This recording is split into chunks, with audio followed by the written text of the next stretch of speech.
these are basically the brushes. And sorry, I didn't realize I was all decked out in my t-shirt and pretty casual down. All right, so this is the Shiraz that I read about. And it does, hopefully most of you have read the blog post on brushes because you'll understand what I'm talking about. But if you notice when I bend this down, it just springs right back up. Boom. So let me get an ivory. And some of these others. So this is what I was looking at for the dry brush technique especially, but really for most of them. If you can see the little bristles on here, this is a comber brush. And when I first saw it, I saw the different texture in this brush. And then I saw the edge right there and how it's got that slight separation of bristles. It's pretty subtle, but it's there. But when you look at something like this ivory brush, there isn't that. It's a really smooth edge on top. And if I bend this brush down, this is the rosemary ivory, it kind of comes back up, but it's much slower. It doesn't have nearly, this one, it's immediate. I can feel such a significant difference in the spring. This one is softer. And then this guy that I bought last year and really thought it was going to do something, it hardly even makes its way back up again. It's just way too soft. So the Utrecht 207 that I'm trying to replace, which when I talked about my museum, this is just a little bit of the brushes that I've had. Let's see, where's this 207?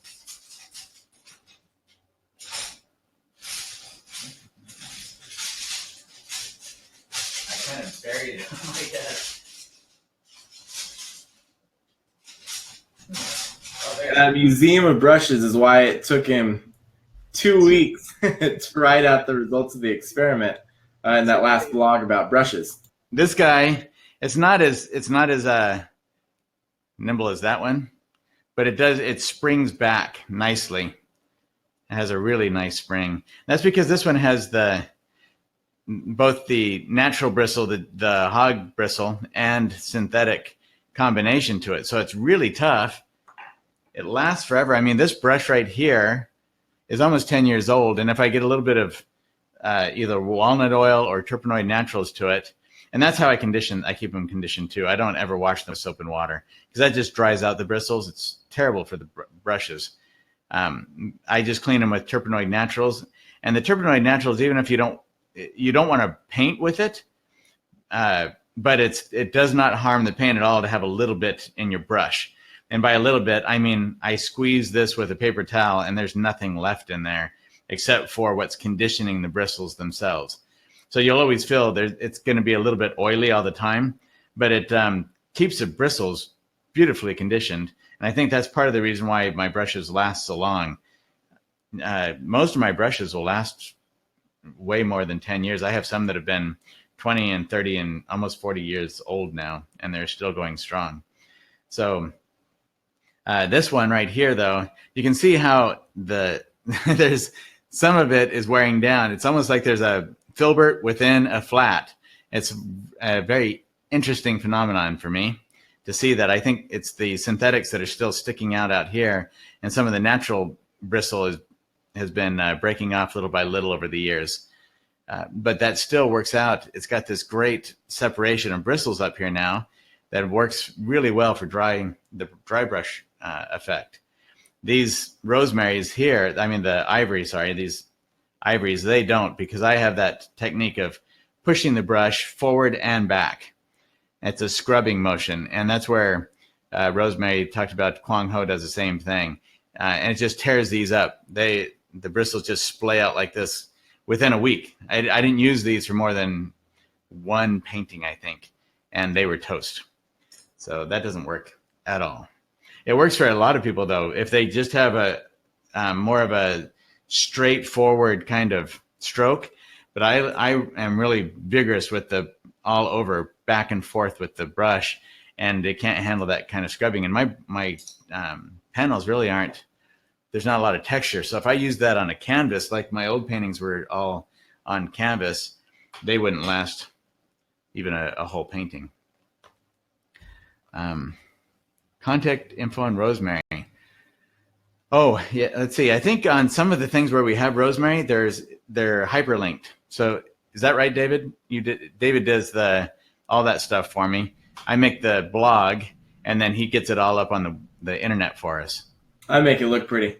But yes. Yeah, so I've got a hyperlink so they can jump onto their site that way. And then we are in contact with Rosemary, like Rosemary of Rosemary, to get a set up of the brushes that he talked about. Once that's ready, we'll get that sent out to everybody as well. That's right. So, and Dad, you'll notice I'm marking all the questions. It's a red Q in the comments so that you can quickly catch them. Oh, that's great. Thank you. Okay, let's see. Tell me about underpainting and how to choose the right colors. Nancy, that's a great question, and it is a complicated one because there isn't any formula for it. So, in fact, I don't do the same thing every time. I never have. It's kind of a lot of everything that I've been teaching, I've thought of over the years as mostly intuitive. But then when I was doing the blog on brushes, it wasn't until I actually did that blog on brushes that I realized very specifically what I was looking for in a brush. So it was instructive for me to do that because much of it, like I said in the blog, I would start reaching for this brush more and more over my straight hog bristle brushes. And I didn't think consciously about why I was doing that. I just knew that I was. And then while I was doing the blog and started to slow down some of my videos and analyze what I was doing, that's how I figured it out. Because when I've been doing the same, or I've been learning these strokes and techniques and methods of painting for so many years that it all is just second nature now. I don't really think about it when I do something. I'm very focused on the painting itself. And often when I reach for colors, I realize that I'm not consciously thinking about all the time what colors to reach for either. I'll watch myself when I'm editing my videos, just going and grabbing little bits of color and realize that much of it is it's become second nature because I do it so much. So to break that down and figure out why I'm doing it, that is complicated. And then to tell somebody else why to do something is really so, because I've watched I like to watch other artists paint as well. And I was listening to one it's David LaFell and Sherry McGraw, and they have another lady, and I don't remember her name, but she was doing a demonstration, and somebody asked her why what was it? Something about a color or a brush stroke that she used, and they asked her why she did that, and she said, "I don't know." And so that is really a lot of it. But if I had to pigeonhole it a little bit, for the most part, when I look at something, if there's a broad area of color, so let's say a big green filled, then I might put, if I want to have something to harmonize with that or to give it energy, then I would probably put something like a transparent oxide red as a wash underneath it, because it's not too red. Some people do like to just put red. I know artists who will put a alizarin crimson wash on their paintings. And then like William Barra, he does a lot of red, just his whole painting is, canvas is toned with red. And then he paints on top of that, and you can see everywhere the little bits of red that come through all the time. I don't like that, but there's nothing for my particular work. It can be nice because it does create a harmony throughout the painting, because you have these little spots of color that all match with each other, and that kind of creates a harmony in it. But I do like to put something like a transparent oxide red, because it's not so red that it's red. There's the other. Hello, welcome back. Thank you. David said I should come by and say hi. Oh, okay, great. Since it's Casual Tuesday. Yes, it is. Are you answering a lot of good questions? I'm answering one right now. Okay. So, Well, I'm going to go. We have Enoch next door now. oh, we do. Okay. All right. Well, that was quiet. I didn't even hear anything. My son was over here earlier with me. Usually, if you look that direction, you'll see all of his drawing stuff. He comes over here and draws quite a bit. So with the transparent oxide red, it has that red in it, but it's not overpowering red, and it's a warmer red, so it works well with the cooler greens on top.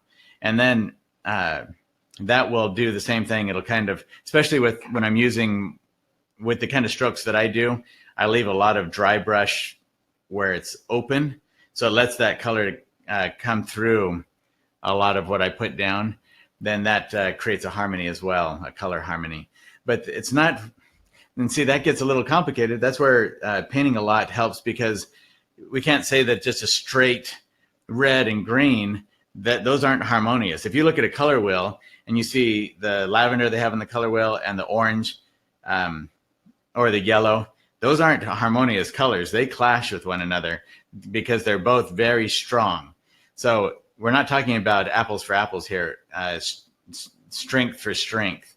So when I talk about the transparent oxide red, it's a little bit toned down from what a red would be, because it has other, it's not that straight red. I wouldn't just put a cadmium red down, because then it's a really strong color. And if I have a pure green, that's a really strong color. One of those has to be modified, grayed down. There's different terms for it, toned down, so it doesn't become garish. And then otherwise, sometimes I'll just put like for a sky, I might start with a blue wash on it. It's a blue sky. I start with a blue wash, but then I might come in with even dots of other color in there, or putting clouds in that might have different colors in it that harmonize with that blue. Or I might have some other color like an orange filled or something like that nearby to one degree or another that help to harmonize with that color. I do think about color harmonies a lot that way. So I don't have a one shot fits all kind of plan with that. It really, most of it is on the spot. I'm looking at the scene and I'm kind of deciding what it needs. So part of it would be, what's my light source like? Is it a warm light source or a cooler light source? If it's just the sun, then I know that my shadows, a lot of those, especially the cast shadows, are going to be on the cooler side. It doesn't necessarily mean cool like a blue, but it might. It just means that they're going to be cooler. And then if it's a cool light source, like overcast, north light kind of situation, then I'll have warmer shadows, warmer cast shadows. So a lot of that also plays a role in it. So I wish I could pin that down more. So then we also are dealing with reflected light, and there's just so much that goes into that. But really, it is case specific. Every painting is a little different. Let me see. Let me think about, what do I have here?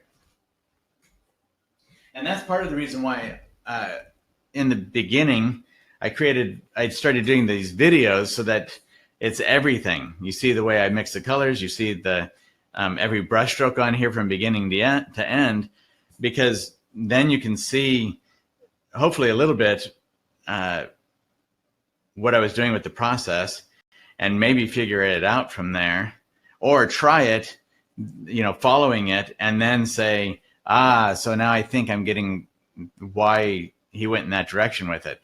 And then you might come up with something in your own mind and think, so he did it that way, but what if I did it this way? You try that, and then suddenly you think, I actually like that better. That's the whole idea behind everything, is to build upon what's been done. So with this one, what did I do? I went right into the sky on this one because it's such a small amount, and I wanted texture up in the sky on this. So I went right for trying to get the value about right off the bat. Same thing with these colors back here. There's no undertone, nothing that was going to bleed through because I was using thicker paint. So when I'm going to keep the paint thicker, and I don't intend for anything to come through on that, I don't even worry about what I'm putting down underneath it. A lot of times I'll put a color down just to get rid of the white. Has nothing to do with, well, it does always. I don't want something that's going to clash with the colors that I'm going to put on top. But like I have all these yellows back here. I didn't think to myself, okay, yellow and purple are complementary, so I'll put a lavender underneath this. I did think about that, but I didn't go with that because I wanted to keep everything on the warmer side and see how that went. I could have gone the other direction, but I didn't. See what I mean? It's so in saying that I could have gone several different directions. I chose one, not because I necessarily thought this is definitely the best way to go in this situation, but because it might work out that way according to what I have a basic idea of in my mind. In the direction I want to go with it. So other times I've done sunflowers like this, and I've gone in other directions with it. So I have gone where I've had a cooler in the background here, a cooler color underneath it, and then put the warm yellows and oranges on top of it. But in this case, I wanted to try it out where I came in with the little spots like the seed center on the sunflowers. And that's a very lavender color that's in the center of these, and then I placed these blues, just spots of them, the grayed down, kind of like the sky color up here, in between spots to break up all of this warm yellow. So, but I could have gone in a different direction than doing it that way. So everything. Hey, I know you're very zeroed in on this. You've got some questions piling up though. Okay. Yeah. I'm trying to figure this out. Sorry, I do get worried because I'm trying to think of how to explain it in a way that will be understandable or even helpful at all. And sometimes that's complicated. There are times when I'm doing these videos, the voiceover for it, I really have to think for a bit about that. Or even when I'm painting, I have to stop and think, how am I going to explain what I just did? Do I actually know why I did what I just did? And that's really been a tough thing. One thing I wanted to point out on this is one of the things that I do concentrate on is little bits of warm and cool throughout, not so that they become obvious or busy. I don't want it to get busy, but like in this area down here, I started with the warm red, transparent oxide red. It's a nice, warm, rich color. But I came in with cooler reds in spots in here, and even the lavenders and blues in little spots throughout it, just to kind of give it, like in here, there, just to give it a breakup of that warmth. So just coming in with little spots of it, but sometimes I'll put down a color like that, thinking, okay, I'll use a lavender, and then that lavender is way too punchy, or the blue it's too saturated in color, and then it really stands out, and boom, it pops forward. So that's a matter of, you'll notice most professional artists, the very top of them that I've watched, we all do the same thing. We'll put down a little spot, see if it works, or maybe a bigger spot, see if it works. If it's a little too strong, the value's not quite right, we modify it right there on the spot. I haven't seen anybody, Richard Schmid on down, I haven't seen anyone that just always gets it right every time the first time. That they think, oh, this is the value, and this is the color temperature, and this is the color that spot needs right now.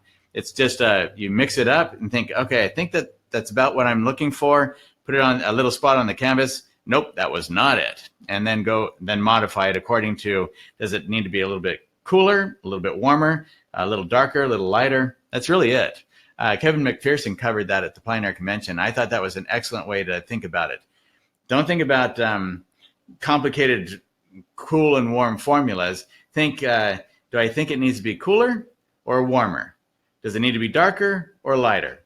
And that's it. Those are the top things to think about, values especially. Okay, so let me go back through. And all right. So as you're looking for the questions, I am taking the red question off after you answer it. So good. Start at the bottom, the first red one you see at the bottom, and work your way up. Okay, what are your thoughts about entering contests online and in person? That's a great question, Diane. So in the early days, back in, what was that, 90, 92, 93? I don't even remember. It was the early 90s. My dad was living in Solvang, and that's where Ted Gorshner and Marilyn Simandl, they lived in that area. Santa Ynez or something like that. But anyway, found out that they were going to do a workshop at their home. So I drove out there from Colorado to California to attend a workshop with them. And it was in their home. There was just a few of us, like maybe 5 to 10 people in there.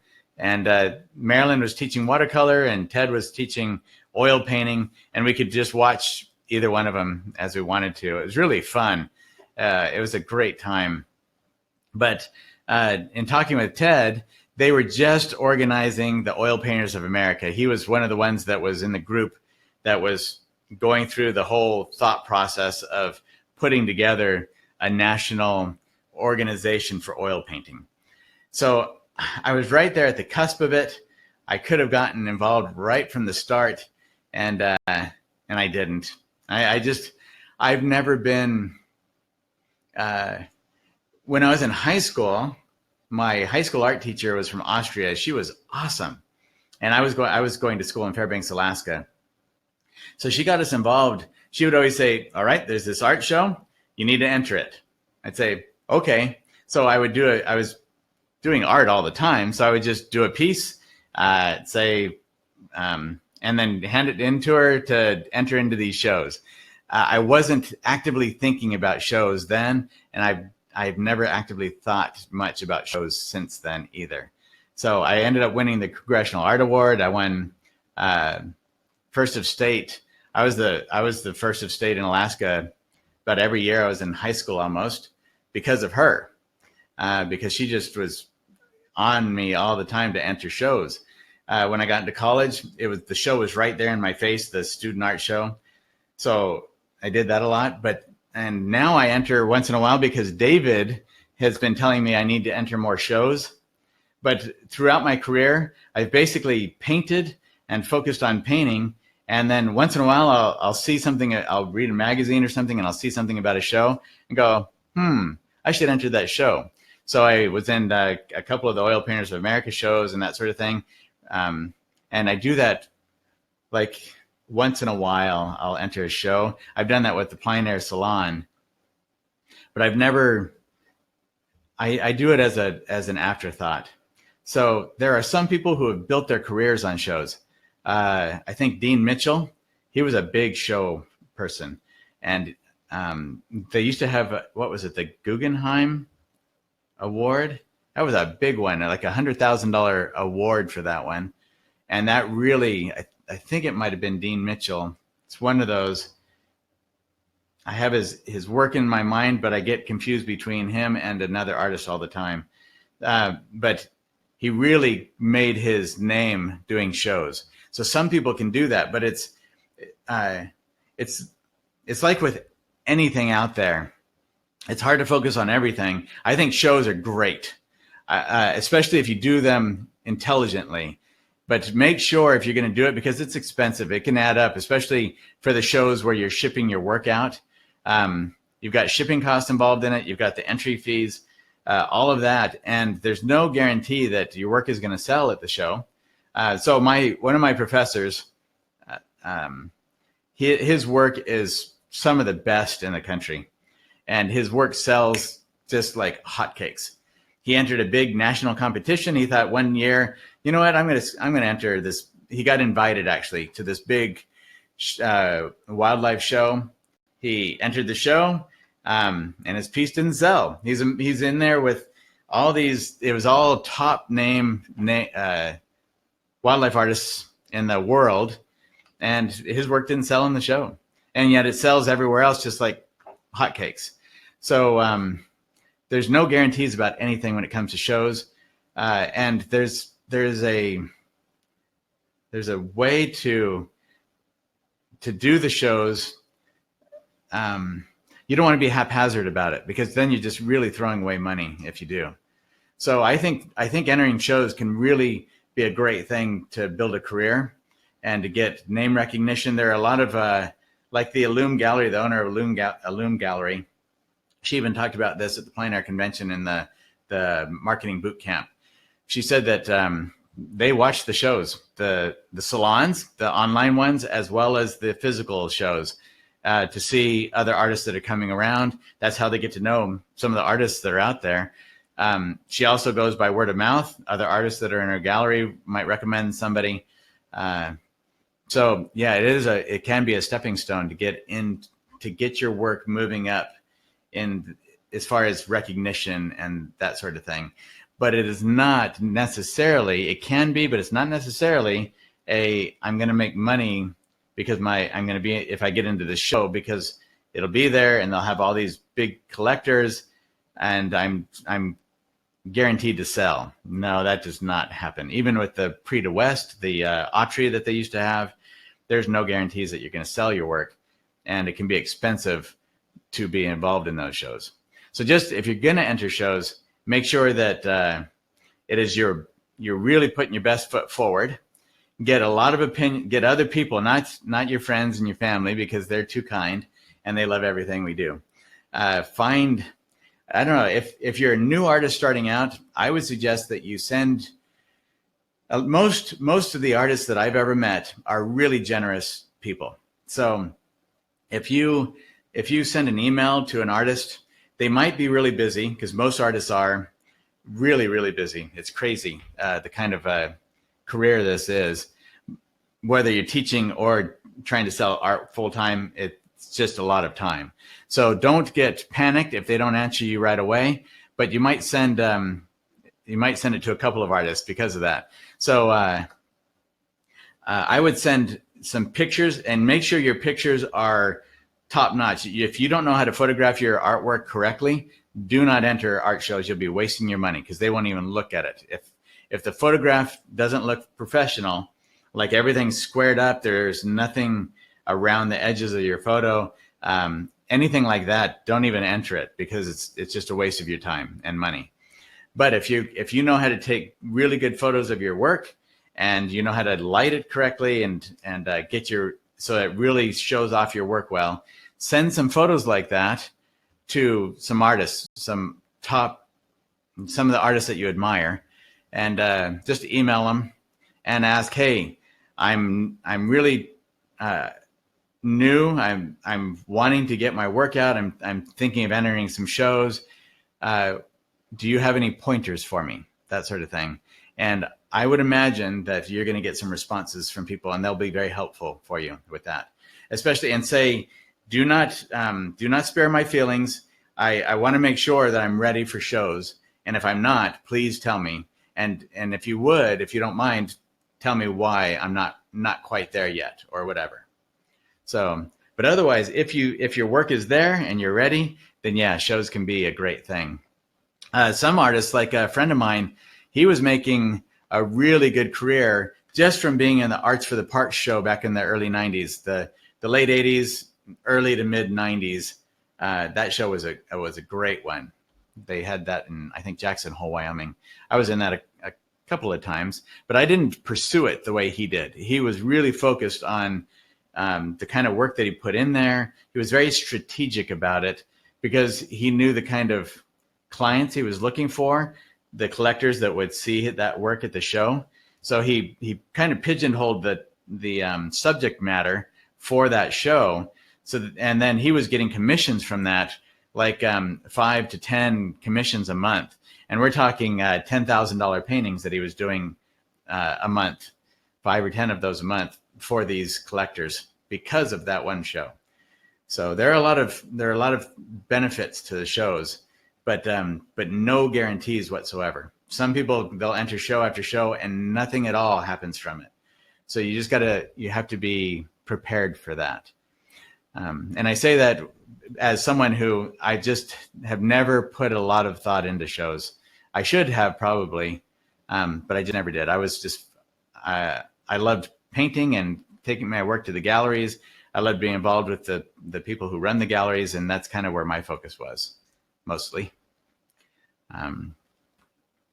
And along with that, Diane, there's also the thing of... Hey, Dad, yes. You're 10 questions behind. I don't know how much work you want to spend on that one. I was just thinking there are some artists who have really built their career by writing up their own article about their work and their themselves, and sending it to art magazines and getting their articles into art magazines. I was in Southwest Art because one of their writers saw my work in a gallery in Tucson, Arizona. But that doesn't happen very often. So if you really want to get in there, put yourself out there. I should do the same thing, and maybe I will sometime, but I just haven't. And right now I'm not painting enough to focus on that. But that's another thing to think about too.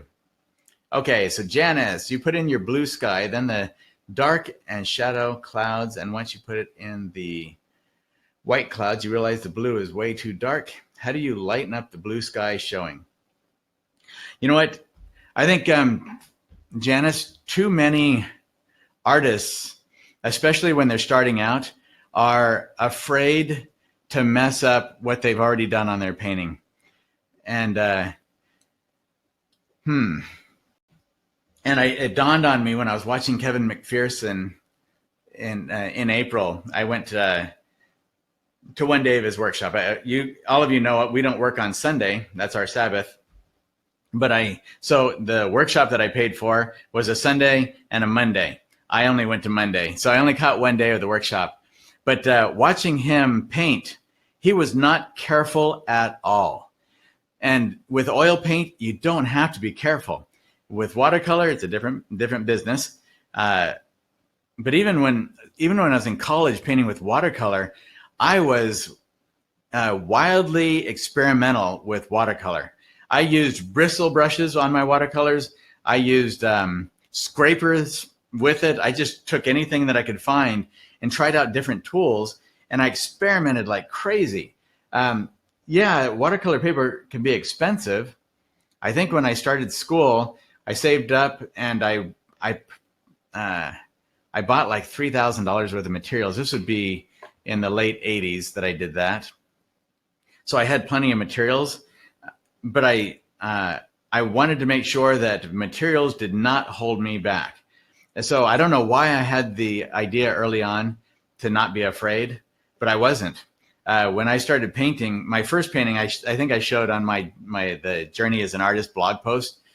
You'll see that kind of really kind of splotchy brushstroke kind of painting. That was one of my very first oil paintings. And shortly after that, as I would watch my professor paint, I started figuring out I don't need to do these little tiny brushstrokes. I can take a big whoosh brushstroke and say all kinds of things with that one brushstroke. So a lot of artists, Janice, are afraid to just get vigorous in there and not mess up what they've already done, and that will hold anyone back. So if you have a dark sky and you feel like it's too dark, then mix up a big pile. You notice I put lots of paint on my palette with each color that I have out there. It's not because I'm necessarily going to use all that paint, but sometimes I do, and I never want to, as much as possible, feel limited by the amount of paint. So I have noticed in teaching others for a long time that people who put out little tiny bits of paint like to take little tiny amounts of that paint and put it out here with smaller brushes, because it makes them more timid, and it will slow down an artist's progress faster than about anything I know. So with the arts, especially when we're learning, and I do it even today, I take chances, and sometimes those chances mean that I just lose something that I just spent a lot of time on, and I have to start all over with it. And that is frustrating. But it's not nearly as frustrating as holding myself back because I'm timid and afraid to mess up what I just put on there. I'm much better off messing something or covering over something that I didn't want to cover over and needing to redo it than I am being afraid to mess that up, because the fear is what's going to hold somebody back. I've just really never been afraid of messing up. So if a blue sky is too dark blue, I'll mix up a big pile of paint that's a little bit lighter in value, and I'll go right over the top of that. And don't be afraid to be vigorous with it, to get some paint on your panel. You can always scrape off paint if it's too much, but generally speaking, just mix it in there, and you'll you'll tone it down pretty quickly. So don't fear. Don't just go for it. Be courageous and experiment and play with it, and make sure it's fun. If you get afraid, it takes a lot of the fun out of it. So we can't be afraid. Now, painting is frustrating. It's probably one of the most frustrating things there is in the world at certain times. It's also one of the most exhilarating things when it all comes together and just works. And that's what we're shooting for. It is never going to work consistently, coming together and being exhilarating, if we're timid or if we're afraid. Okay, so let's see. Way too dark. So there you go. Janice, go for it. Mix up a pile of paint that's a little bit lighter in value, or sometimes there are some artists from Clyde Aspavig to Matt Smith, a lot of really good artists.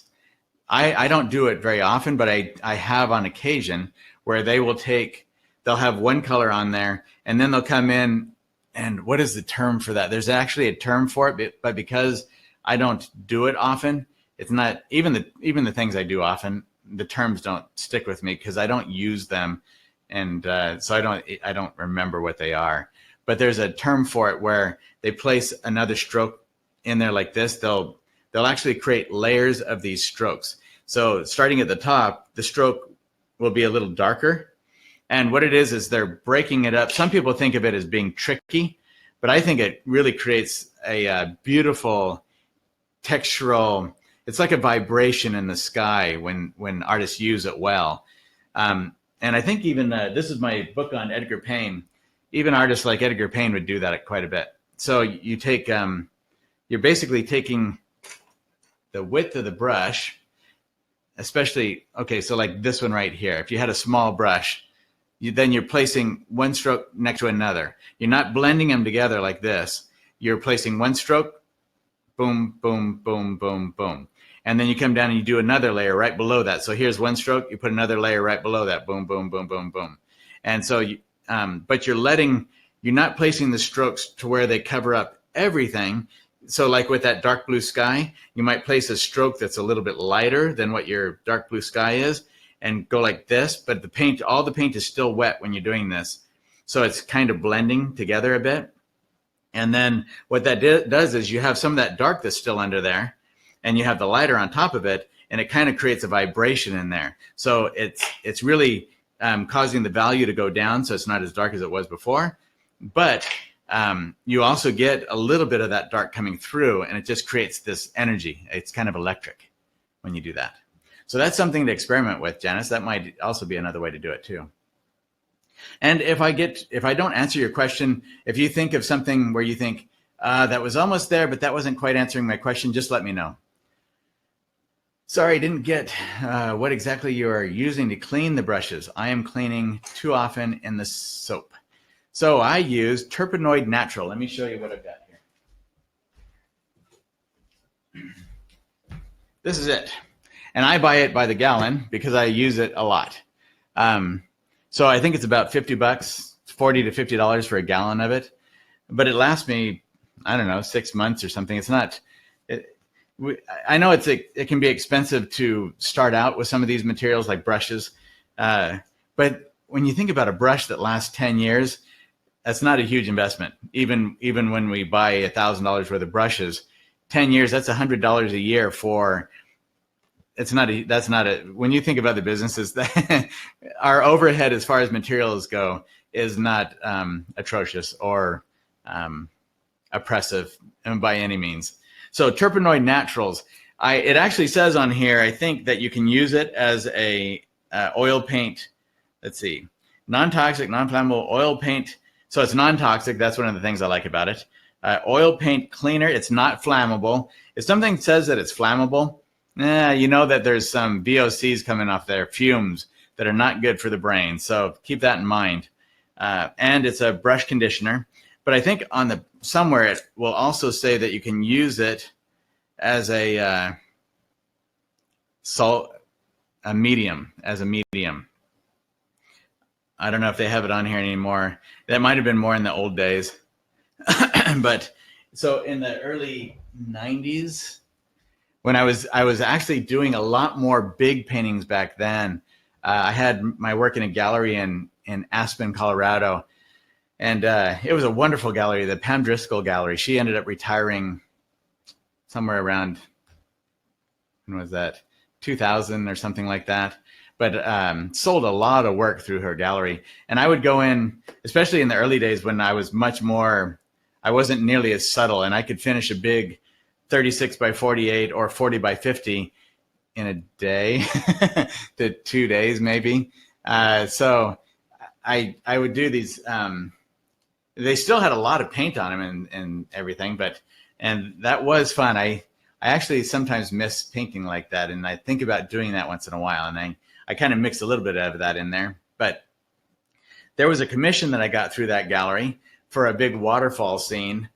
It was about a 30 by 50, I think, and because I had just started using terpenoid naturals, and it said you'd use it as a medium, I thought, well, I'm going to experiment and see what that does with the paint. And it made it kind of fluid, and so I used it a bit. And then 3 weeks later, it still wasn't dry. It was still tacky. And I was thinking, what is going on here? That didn't work out at all. It never actually dried. It never set up. And I think I had to redo that whole painting again. So I don't recommend using it as a medium. But that same action that doesn't let the paint dry is what helps it to break apart old dried paint in our brushes and really cleans the brushes out beautifully.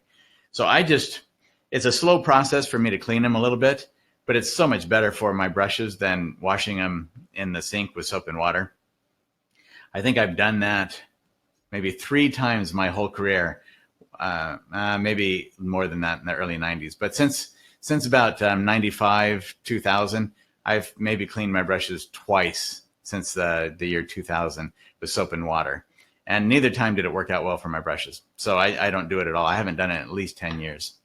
But the terpenoid naturals, it will not hurt your paintings at all to have that little conditioning touch of it in your brush when you're painting. You just don't want to use it as a medium. That's why I use walnut oil now. Okay, let's see. Earl. Bill, some of my brushes are splitting and don't give a good line. How do you refresh your brushes? And that is how I do it, Earl. It's even walnut oil will help with that. So what happens is just think of especially if they're natural hair. If it's synthetic, Earl, then what's happening with your synthetic is that the bristle is just breaking. It's getting all split up, and like the ends of it will usually start to fray and split, and then that brush, if it starts to do that, there isn't anything that's going to bring it back, because synthetic is basically plastic or something. But with natural bristles, think of it just like hair, which I obviously don't have much of anymore. But if you wash, soap dries out hair. It takes out the natural oils. And I saw something on hair where there's a natural oil or sebum or something in our hair that, especially in the back where the hair is thicker, that in the old days they used to, I just read about this, when they used to tell their daughters, make sure you brush your hair 100 times, before you go to bed or whatever. Well, that's actually really, really good for your hair, especially if you do it from the back forward, because you're taking those oils and it's conditioning your hair, and it keeps it from getting dried and split. And it's the same thing with our brushes here. If we'll keep a natural oil in here all the time, it will help our brushes to stay conditioned, and they won't split so much. Now this one, those synthetic fibers, I actually need to, let me make sure. Now remember, this brush is at least 10 years old, and synthetic usually don't last that long, especially with the vigorous way that I paint. But if you can see this, there's only a couple of hairs sticking out there, and the way I use it, that usually doesn't affect anything negatively. But on this side, there's nothing sticking out right there. It's still nice and thin and straight, sharp as a razor just about, except for a few bristles. So for a synthetic, that's amazing. One of the rosemaries where it's just pure synthetic, when I was doing my vigorous, I mean, you can see this right here, how those are right at the tip. They're bent over there, and that I can't work with that because that gets in the way of everything. But if it's a natural bristle, like these right here, and this is a size 12, you can see right there, there's not a hair sticking out on that one. It's not, let me, and I can shape it. See, with the Terpenoid Naturals in there, it keeps it nice, and look at that. It's just razor sharp right there. Not a bristle sticking out. It's because I don't use soap on them. Soap dries them out and splits the hairs, because these are from hogs. And no, the hogs, this is a Chinese, well, I talk about that in the blog post, I think, but Hey, I really do. What's that? We're going to want to wrap up in 15 to 20 minminutes. And Oh, you okay. got like 10 to 12 questions. Wow, okay. I'll keep them shorter now. That time goes fast, and I talk way too much. Sorry. All right, so hopefully that helps, Earl. Let's see. How do you keep the shape of brushes? Yeah, there we go. That's basically the same, right?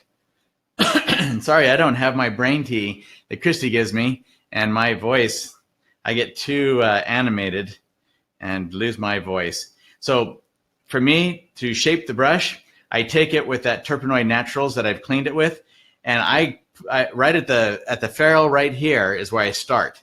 I squeeze the paper towel really tight and squeeze that through like this. And that is what pulls most of that Terpenoid Naturals out of there, and it shapes my brush. And then I can also take my fingers if I need to. That's not important for me. I usually would just do this, and I'm good, because I'm not being so detailed with a number 12 that I have to worry about it. But I do like to have that razor edge on there. I love that. Okay, let's see. Sally, new to oil painting, I wanted to not use anything with solvents or a warning label of any kind in order to clean brushes during painting. So I bought safflower oil, which is the spontaneously catch fire warning label after all. What to use during the painting process when switching between colors. So what that's talking about, Sally, is most oils, I think almost anything with oils, if you leave a big pile of rags or something and you've got them really compressed in there, it's kind of like a composter. We've done composting for our garden once in a while, and if you do it right, it will get so hot in there that that's what turns all of that from this organic material like eggshells and banana peels and grass and whatever. It turns it into this, it burns it. It turns it into this deep, rich, dark soil. Doesn't burn it, I guess, but it can get really, really hot in the middle of that. So I think that's what happens with when they talk about combustion. Safflower oil shouldn't be necessarily flammable or toxic that way, but I think it's that combustion just from the heat that it can generate from being compressed into a space like a trash container. So they do recommend putting rags and towels in a metal trash container just in case that happens. I've been painting for almost 40 years, and that's never happened for me. It doesn't mean that it can't, though. So it's just one of those things that's a possibility that they want you to be aware of, and they're covering their tails by telling you that. But I don't think the safflower oil overall is going to be flammable any more than putting olive oil or walnut oil or anything else in a fire would be. I mean, all of them can, I think, catch fire if they're in a fire. I'm not really sure, actually. So as far as I don't use anything that emits toxic fumes. On the Mabry Mill, I did try out mineral spirits after about 5 or 6 years of not using it, just to make sure in my mind that I wasn't forgetting some real strong benefit to the mineral spirits. And I realized I don't really need it, I don't think. So other than that, I just use walnut oil and the terpenoid naturals, and neither one of them are flammable, and neither one of them are toxic. When it comes to the paints really aren't toxic anymore either. They don't have any colors that will like the turpentine. So in the old days, artists used turpentine, and the paint in that, the turpentine will absorb through your skin. And then the paints also, all of those mercuries and leads and cadmiums that were used in those, cobalts, those would actually absorb through the skin, get into your bloodstream. Heavy metals would accumulate in the brain, and sometimes people would get a little wacky from it. So just like the old days of lead poisoning. Or you watch these people with fumes, like movie set painters, they are all wacky. They start to get, because they're in those fumes all the time. That's terrible, terrible stuff. But overall, the paints today, Sally, they're not going to hurt you. Most of them, as long as you don't eat them, you're good to go. They're not going to absorb through your skin.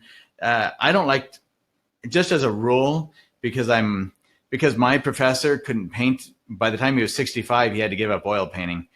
And I was so close to him, and we painted so often together out on location and all that. It just got ingrained in me that I did not want to do anything toxic. So I stopped using turpentine really early in my career. Mineral spirits has always been one of those nagging things. Gamblin says that it is not going to hurt you overall, because there's more toxins in the air outside than there are from what you're going to get from mineral spirits. But I still don't trust it entirely. And sometimes some of that's marketing, so I'm not sure about that entirely. But overall, paints and the oils, they're not going to hurt you. They're not going to absorb through your skin. You just don't want to eat it, and you'll be good to go. Okay, let's see. So cleaning, I love terpenoid naturals. I think it works better than anything. I've tried different oils, even walnut oil. You can clean your brushes with walnut oil, but terpenoid naturals will take off old paint. I do this all the time. It's not a good thing to do, but I'll paint right up to the last minute before I have to go somewhere. And so I might come back a day or two later or over the weekend, and my brushes have dried. And if I didn't have terpenoid naturals, my brushes I'd be going through them a lot faster than I do now. Hey, Dad, the next question is somebody asked what you meant by dry brushing. Okay. Mara, I hope that's how you say your name, Mara or Mara. This isn't to toot my own horn, but the blog post that we did on brushes 2 weeks ago it is really comprehensive. And I explain things in there with pictures and everything in detail. So I would suggest you look at that, even if you don't look at anything else on our website. Look at that, because it really turned out well. And we put a ton of work. Man, I discovered some things doing that I had not considered before. It just so it really has a lot of information in it. But if you don't get a chance to, basically what dry brushing is, and see, I can't show you. I really need a picture. Here, I'll do it right here. So with some of my strokes, let's see, what's a good one? So most of this stuff is really thick, and you don't see, because of the thickness of the paint, you don't see any of the colors that were underneath it. But if you come down into some of these areas down here, I put a wash of transparent oxide red, I think, on this before I started putting the other colors on top. And like, let's see, where's a good color? Even right here, there's a dark shadow right here, and there's one over here. And there would be quite a bit, even right in here. You'll notice that the brush stroke seems to be broken up a lot to where you can see the individual bristle marks. So like a bristle on a brush, if I took this brush and splayed it all apart so that you could see just like a bristle here and there, if you just took that one bristle and you made a mark, there's a bristle stroke, right? Well, if with some of the brushes that I use, with the hog bristle or these, when I push the brush back like this, because this is how I do a lot of my strokes. I start with my brush at about 90 degrees right there where it's flexed. That's why the spring is so important. See how that brush has to spring back for me with the type of work that I do. With something like this one, the brush, it barely springs back. It's really soft. So that doesn't work. But when I bend it like this, when I was doing that blog post, I realized that in doing that, if you see that, let's see, where's a good spot? Right there. See how it spreads the bristles apart? So when it's like this, you'll notice that the bristles are much more compact right here at the very top edge. But if I bend it back like this, it spreads those bristles apart. And then what that does is it allows the brush, I have a tendency, the way that I work when I mix some paint, I will take my brush and push it forward depending on how much I want. I might push it a lot and get a whole bunch of paint that builds up right on the edge of the brush here, or I might push it just a little bit if I just want a small amount of paint to come off of there. But either way, when I push that brush onto my panel and spread it like this, and I come across there, it is opening up those bristles and it's leaving little gaps in between the color. And that's a dry brush. What I mean by dry brush is it looks all dried out and like split, like hair that's all dried out and all separated from one another kind of thing. So it allows then, when I put one stroke down on top of another, it allows that first stroke, the colors from that to show through. You'll have little bits of that color and you start to get a kaleidoscope of colors from those different strokes that are all broken up with all the layers coming forward. All right, Dan. I'm going to cut you off on that one. Actually, I posted the link to the blog so that if anybody wants to see more about what dry brush strokes are or the brushes, they can get on and see that. So the next question, actually we had a couple people ask about this one, is do you think that there's one size painting that sells better than others? Nope, not at all. No, I have had I've had times where I'll go through a season of little 6x8s just sell like crazy, and then another time I'll have all my 24x30s sell like crazy, and then 30x40s. It's a very individual thing. There are some artists. The nice thing about doing larger work is that they often don't take a proportionally significant, a greater amount of time than a small one. So you generally will have more profit in a larger painting often than what you'll have in a smaller one. So a lot of artists like to work big because they can paint fairly rapidly, covering in large areas and refining just parts of it, not necessarily the whole thing. And they can do that. So like a 30x40 painting for me, I can do sometimes in 3 days to a week. So let's take a 24x30. I know a 24x30 I can finish in 3 days, oftentimes. It depends on the painting. Sometimes a painting will take me a week or 3 weeks. It depends on the specific piece.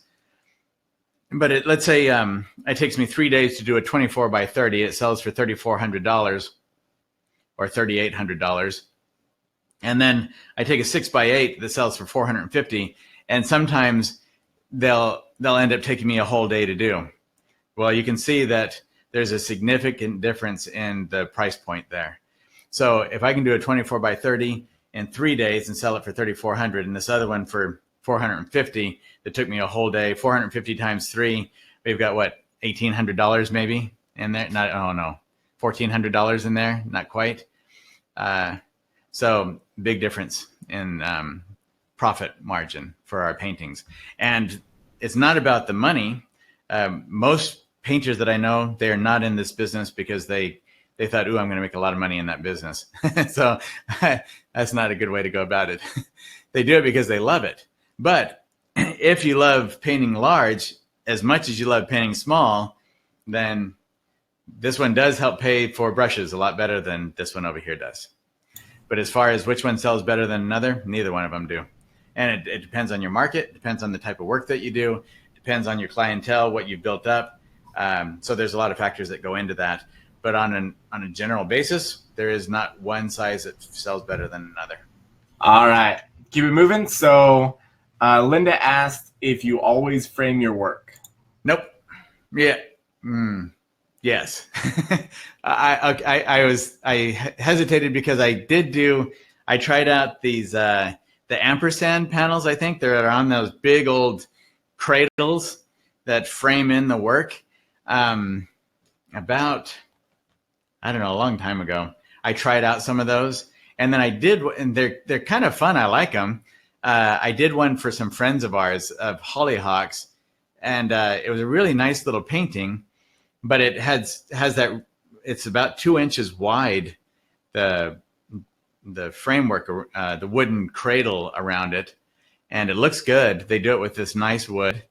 And so my friends, it's never been framed. They just keep it on a shelf, and instead of having it on a wall, they have it on a bookshelf with other sculpture items and that sort of thing. And it looks really good like that.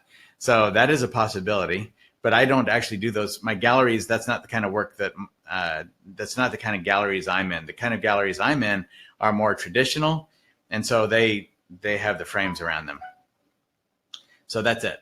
I for the most part, I frame my work. Awesome. So the next one is someone that said that they've won some awards and they're now interested in getting into a gallery. Oh, okay. Well then, Diane, we did a blank canvas interview with Jason Horsch from Xanadu Gallery in Scottsdale, Arizona. And he did a great job of covering how to approach galleries. In fact, he does at least he used to. I don't know if he still does. I haven't talked to him for a little while. But I went to his workshop when he was here in Indianapolis back in like 2009 or something around there. But anyway, I would look up that blank canvas interview. Look up Jason Horsch, masteroilpainting.com, like / Jason Horsch. And by Horsch, it's HOREJS, I think is how you spell his name. Or look up Xanadu Gallery in Scottsdale. He has a book called Starving to Successful. And he really goes into depth about how to approach galleries, the best practices for that. Overall, for me, my whole career, I've taken my work to a gallery. I've gone to an area with work in my car, gone around to the different galleries that were there, and looked at the work that was in it, talked to the people that run the gallery, either the gallery directors or the owners, and gotten to know their personalities and what kind of people they were like. And that's how I've done it. So in the early 90s, when I went to Santa Fe for the first time, I went to the Waddell Gallery, the Joe Wade Fine Arts, a few of them. And I started talking to Joe, and he said, you know what, let me see your work. So I went out and got my work, and he said, this is really good. This is really good stuff. You're young. I can't believe you're doing this kind of work at your age. So yes, I'd like to represent your work. And that was it. Other times I've gone to galleries, and like the one in Aspen, Pam Driscoll, I had gone to, was it the Lawrence Gallery? I've gone to several of them. They weren't interested in my work. Went into Pam Driscoll's, and the art director there said, I don't know why you're still looking around. I love your work. We'd love to represent it. But I had gotten several rejections. When I went to Scottsdale, I went to Legacy and Trailside and all these. This was in the early 90s. When I was just starting out, really trying to make a huge push into those markets. It was In fact, I don't think I went there. I didn't get into any galleries that week that I went down there. I drove from Colorado. Poor people. I think this would be like in 1990 or 91. And I don't think I got into any galleries at that time. So the point is don't get discouraged. Just keep going. Eventually, you're going to find somebody that resonates with you. Don't be discouraged if galleries don't want to show your work. It took, for the Broadmoor galleries, I've been with them since 95, and it took me 3 years before I got into that gallery, going to them quite a bit. The first time I went there, she said, no, you're not there yet.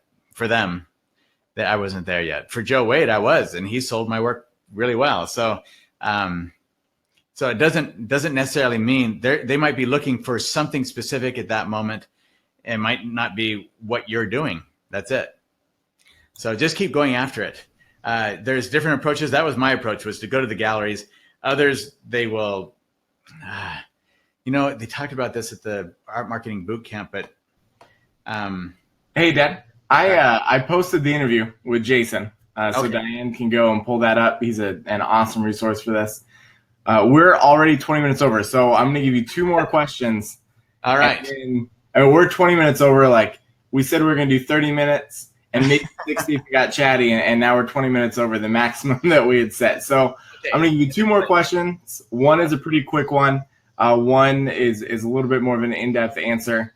And then you still have quite a bit more after that. So this might be something we just have to do again later so that we can get some of those questions. So we've got the question, what do you think of using the black sides on a canvas? That depends on the gallery you're going for, Maura. If you're trying to sell your work in galleries, make sure it's a gallery that likes that. If you're trying to go to a traditional gallery, like a traditional landscape gallery, they won't want that. Their clientele will want frames on their work. So in that case, no, don't put black on the sides of your canvas. If it's going to be covered by a frame, it probably doesn't make much difference. But why do it if you don't need to? And if you're trying to sell it in a gallery, then it will have to be more like the Xanadu gallery. He will have a lot of work that's not framed.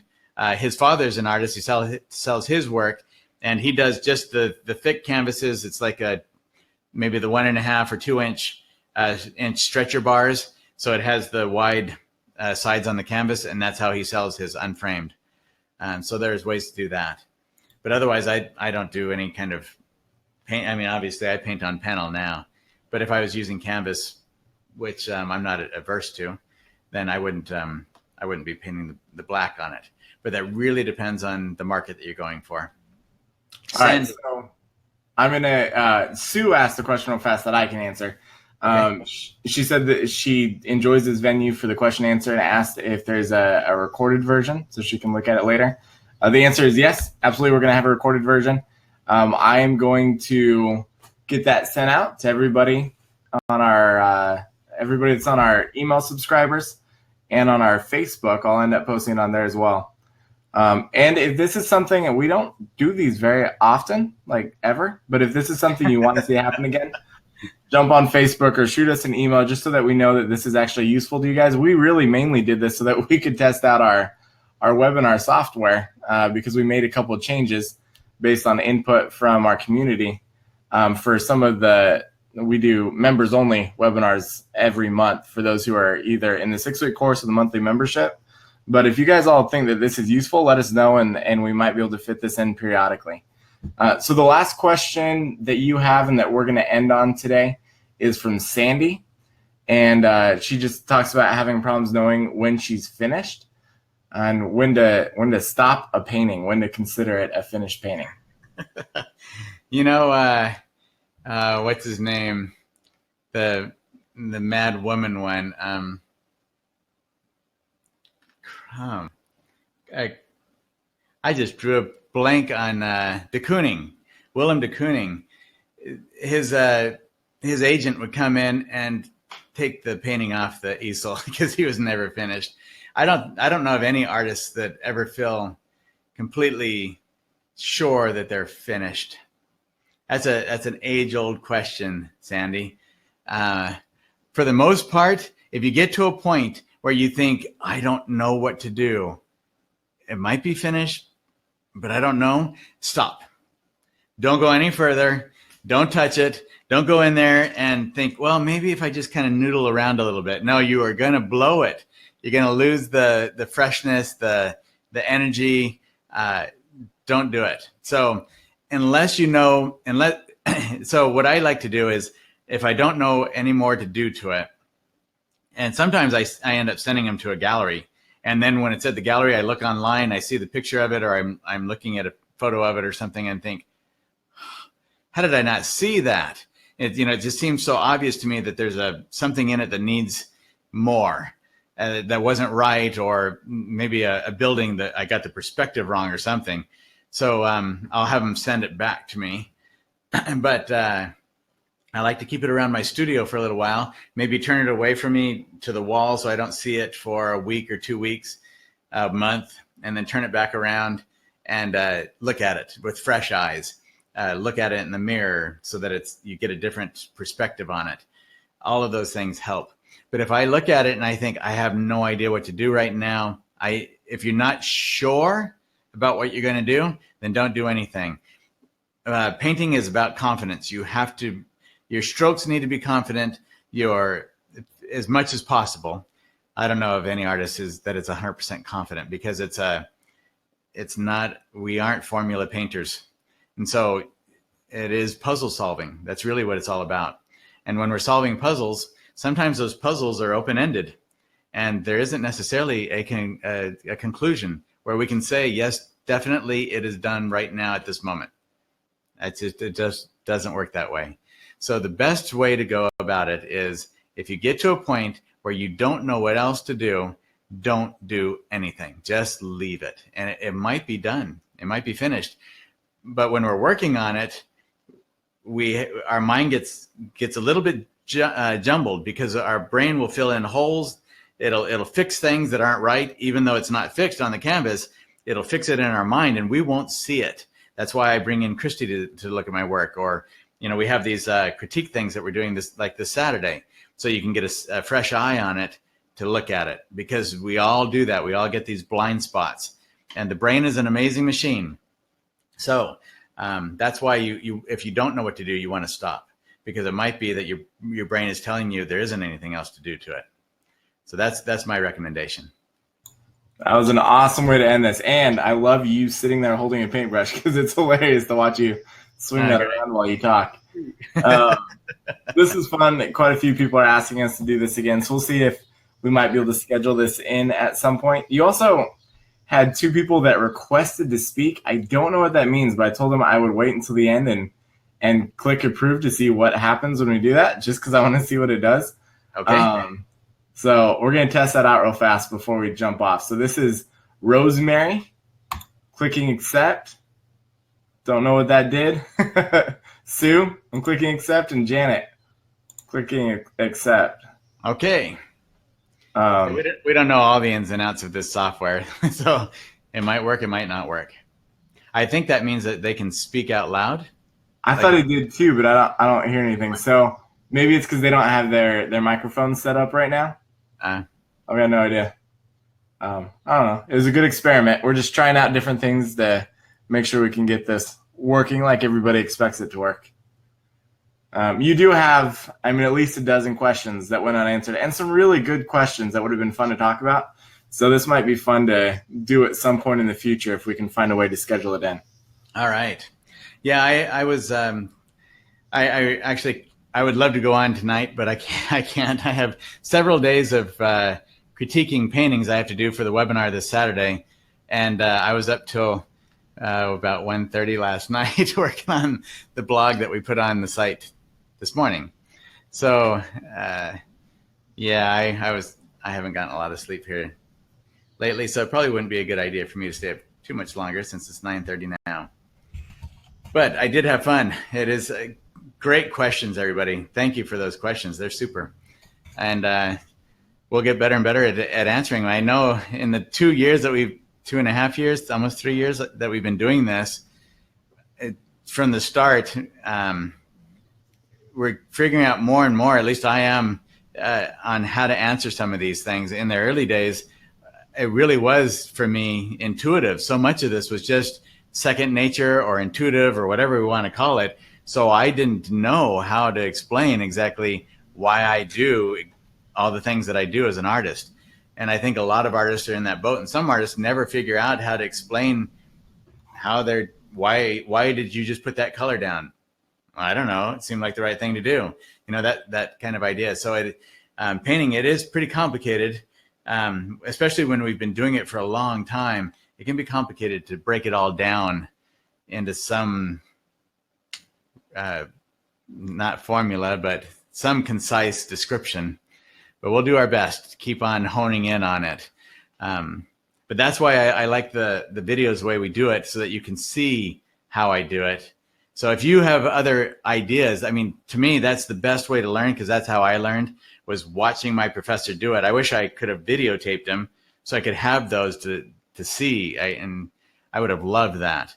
But to me, watching an artist paint and then going back to my own studio and trying to do that is my best way I know of to learn how to paint like that, and then to experiment from there and take it farther. But if you ever have ideas about, I really like to see you do this in your videos or anything like that, let me know, because I do take those things and will modify it if it will work for everybody to learn better. We're always working at how to teach in a way that is very understandable. So, all right. Well, thank you everyone for hanging out and asking questions and making this a fun webinar. I know I enjoyed it. Even with the little sleep I had, it's energizing, so I don't even feel sleepy at the moment. I'm sure I will here in about half an hour. All right. That was fun. We are 90 minutes into our 30-minute webinar that we're planning on. So we definitely need to sign out. We get up at 4 a.m, so so this is kind of late for us. But we'll go ahead and sign out. And thank you everybody for joining us. You helped us figure out a couple of things, and we really enjoyed spending time with you. So, all right, thank you. Yeah, happy painting, everyone.